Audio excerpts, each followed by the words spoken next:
Nut नौटंकी करतात म्हणत आढळराव पाटलांनी अमोल कोल्हेंना टोला लगावला। त्यावर कोल्हेंनी देखील जोरदार पलटवार केलेला आहे।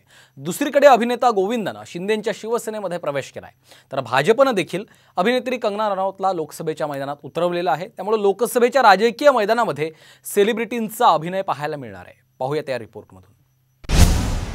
नट नौटंकी करतात, कोल्हे आढळरावांमध्ये वार पलटवार। कंगना, गोविंदा आणि अरुण गोविल लोकसभेच्या मैदानात।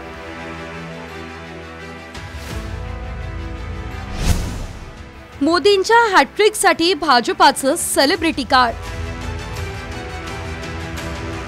निवडणूक आयोगानं लोकसभा निवडणुकांची घोषणा करताच देशभरात निवडणुकांचे वारे वाहू लागलेत। अनेक राजकीय पक्षांनी या निवडणुकीत सेलिब्रिटींना मैदानात उतरवले, त्यावरून बरंच वादळ देखील उठले। प्रचंड चर्चेत असणाऱ्या शिरूर लोकसभा मतदारसंघात अमोल कोल्हे विरुद्ध शिवाजीराव आढळराव पाटील यांच्यातली लढत जवळपास निश्चित मानली जाते। अभिनेते असलेल्या अमोल कोल्हेंना आढळराव पाटील यांनी नौटंकी करत असल्याचं म्हणत हिणवलंय। त्यावर अमोल कोल्हे यांनी जोरदार प्रत्युत्तर दिलंय। 1.5 वर्ष मी जनतेच्या सहवासात राहून जनतेचे प्रश्न समजून घेतलेले आहे। मी कुठल्याही प्रकारची नौटंकी न करता त्यांच्याबरोबर त्यांच्या दुःखात सहभागी झालेलो आहे आणि ते प्रश्न जनतेचे मला अतिशय जवळून माहिती आहे। अनेक गोष्टी होतात, अनेक गोष्टी व्यासपीठांवरून बोलल्या जातात, पण आपली संस्कृती जपली पाहिजे आणि राजकारणातला सुसंस्कृतपणा सुद्धा तितकाच जपला पाहिजे। आजकाल जे एक व्हिंडिक्टिव्ह आणि द्वेषाचं राजकारण सुरू झालेलं आहे, या पलीकडे जाऊन मला वाटतं ही राजकारणातली सुसंस्कृतता ही प्रत्येकाने जपावी। दुसरीकडे अभिनेता गोविंदानं शिंदेंच्या शिवसेनेत प्रवेश केला।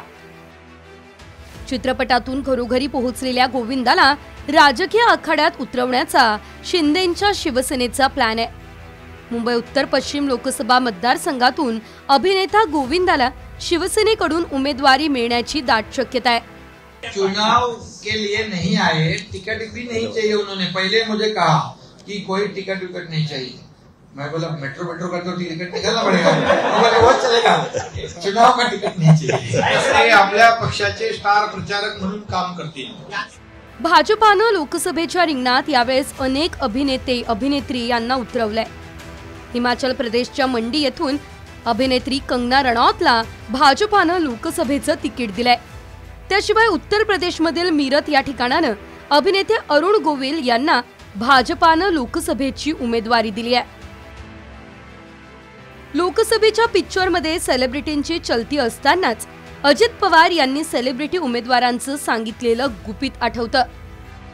एखादा उमेदवार पराभूत करण्यास कठीण जात असल्यास आम्ही त्याच्या विरोधात एखाद्या सेलिब्रिटीला उतरवतो, असं वक्तव्य अजित पवार यांनी केलं होतं। खरं त्यांचा राजकारण हा पिंडच नाहीये। आम्ही राजकारणी लोक काय करतो, एखादा उमेदवार आम्हाला पराभूत करता येत नसेल तर मग सेलिब्रिटी काढायची।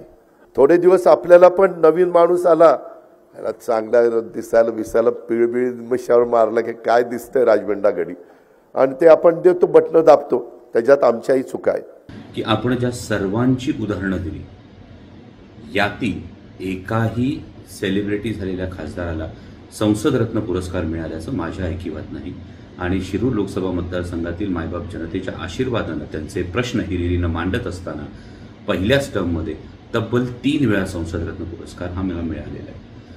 राहिला प्रश्न, मी राजीनामा देण्याचं आपल्याकडे बोलून दाखवलं असं आपण वारंवार सांगतात, परंतु जर मी राजीनामाच द्यायच्या विचारात होतो तर मी संसदेत अनुपस्थित होतो का? मी संसदेत बोलणं सोडून दिलं होतं का?